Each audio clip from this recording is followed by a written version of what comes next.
আজ যে কবিতাটি আমি আপনাদের সামনে তুলে ধরছি তা সমসাময়িক কিছু ঘটনার উপরে আধারিত। আজকের কবিতা ডেলিভারি বয়। বর্ষার রাত বা শীতের হাড় কাঁপানো ঠান্ডায় আলাউদ্দিনের জিনির মতো অর্ডার নিয়ে তোমাদের বাড়ির সামনে খাবার পৌঁছে দেয়। শহরের এক প্রান্ত থেকে আর এক প্রান্ত ছুটে বেড়ানো সেই ডেলিভারি বয় আজ পড়ে আছে রাস্তার ধারে।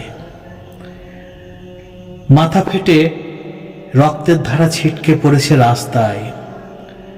হেলমেটটা শরীর থেকে বেশ কিছুটা দূরে।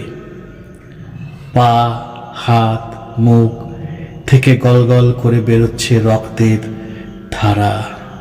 উফ, কি মর্মান্তিক। কোনো একটা দ্রুতগামী লরি ধাক্কা মেরে চলে গেছে। শিহরে তার মোবাইলটা অবিরাম বেজে চলেছে। খাবারের ব্যাগটা পিষে গেছে লরির চাকায়। আধ চ্যাপ্টা হয়ে আছে পিজার দুটো প্যাকেট। হয়তো সেখান থেকেই কল আসছে ঘন ঘন। হয়তো প্রচন্ড রেগে আছে খাবার আসতে দেরি হচ্ছে বলে। এছাড়াও নতুন নতুন অর্ডারের ফোন আসছে। সারাদিন অর্ডারের পিছনে ছুটে বেড়ানো ডেলিভারি বয় আজ চুপ। ফোন তুলে বলবে না, হ্যাঁ স্যার, বলুন স্যার, আসছি স্যার, এই তো চলে এসেছি স্যার। না, ডেলিভারি বয় আর আসবে না।